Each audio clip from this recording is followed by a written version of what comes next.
날마다 쓰는 나의 신앙일기 TV 데일리 큐티 나무향기입니다. 오늘은 4월 4일 화요일입니다. 오늘 함께 묵상할 성경 본문은 창세기 11장 10절에서 26절입니다.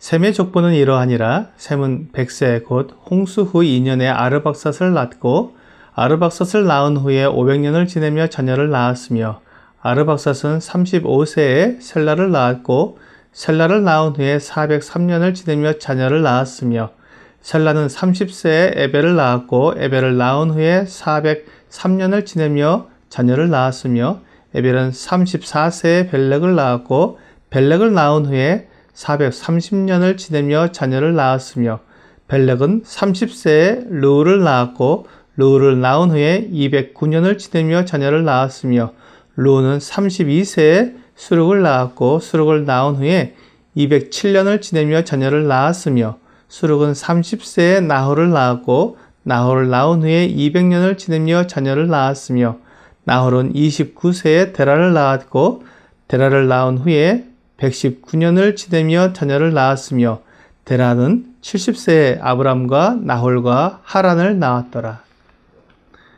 창세기는 지금부터 3500년 전에 모세에 의해 기록되었다고 알려져 있습니다. 그렇다면 모세는 어떻게 아담의 나이며 모세의 나이, 노아의 나이, 셈의 자손들의 이름과 나이를 알 수 있었을까요? 모세는 조상들로부터 간직해온 기록을 가지고 있었던 것으로 보입니다. 홍수 전의 조상들의 이름과 나이와 그들의 행적에 대한 기록은 노아가 방주에 탈 때 가지고 있었을 것이고 홍수 이후에는 사람들이 족보를 기록하여 가족들의 이름과 나이 그리고 그들의 행적에 대한 기록을 남겨두었던 것 같습니다. 이러한 족보를 모세가 가지고 있었기 때문에 정확하게 기록할 수 있었던 것입니다. 현대인들은 족보를 잘 만들지 않습니다. 그만큼 가족 간의 유대가 끊어졌음을 보여줍니다. 그럼에도 지금도 족보를 만들려는 노력을 하는 사람들이 있습니다. 그런 사람들은 족보가 가지고 있는 의미를 잘 알고 있기 때문에 족보를 만들어야 한다고 말하는 것입니다. 사실 족보가 없으면 나의 조상이 누구인지 내가 어떤 가문에서 태어난 것인지 알 수 없습니다. 이것이 현대인을 더욱 고립시키게 됩니다. 그래서 역사는 매우 중요합니다. 나라의 역사뿐만 아니라 가정의 역사 그리고 교회의 역사 등 우리가 살고 있는 모든 분야에서 역사의 기록은 매우 중요합니다. 그리고 역사를 기록하는 데 있어서 정확한 사실에 기인한 기록이어야 한다는 것은 아무리 강조해도 지나치지 않을 것입니다.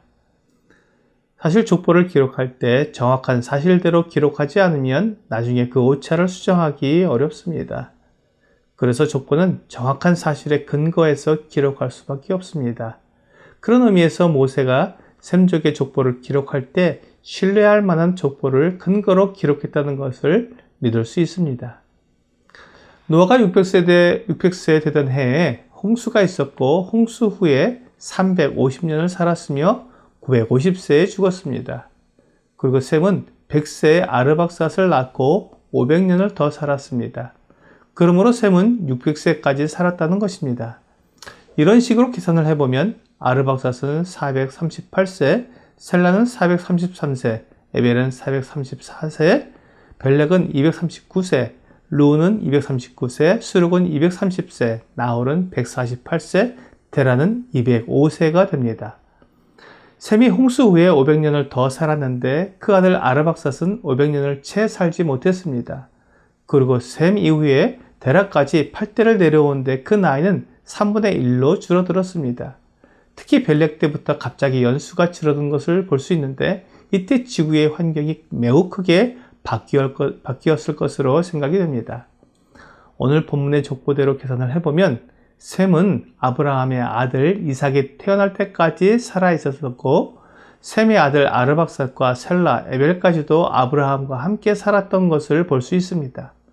그러므로 홍수전의 사람들의 상황과 그 모든 사건들에 대한 기록이나 내용들이 정확하게 기록되어 남겨질 수 있었던 것이 분명합니다.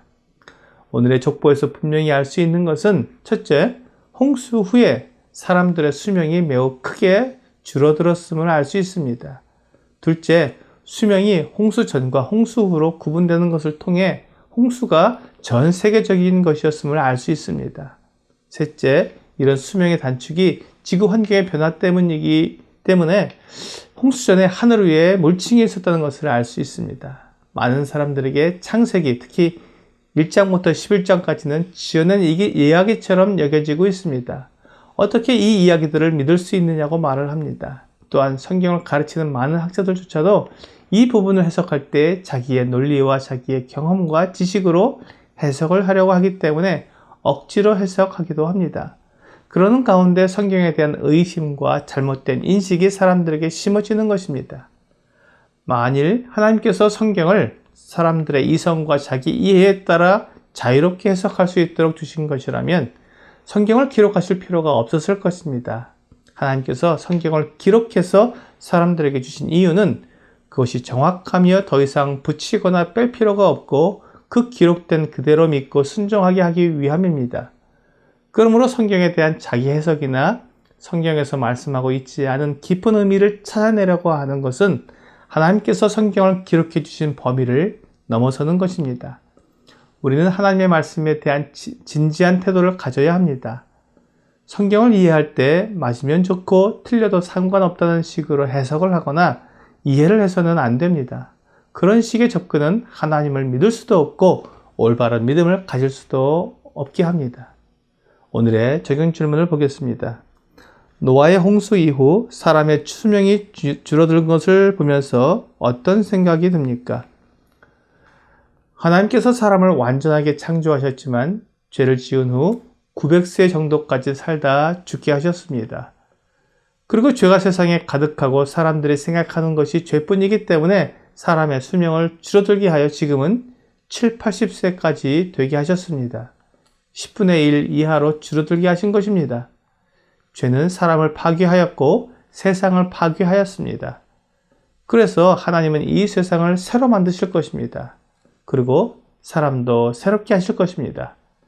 고린도후서 5장 17절은 그런즉 누구든지 그리스도 안에 있으면 새로운 피조물이라 이전 것은 지나갔으니 보라 새 것이 되었도다 라고 말씀하십니다. 하나님은 그리스도 안에서 새로운 피조물이 된 사람들과 새 하늘과 새 땅에서 영원토록 함께 거하실 것입니다. 이것이 하나님의 계획입니다. 오늘 하나님의 정확하고 분명한 말씀을 의심하지 않고 믿어서 그리스도 안에서 새로운 피조물이 되어 하나님과 영원토록 함께 거하는 여러분과 제가 되기를 주 예수님의 이름으로 기도합니다.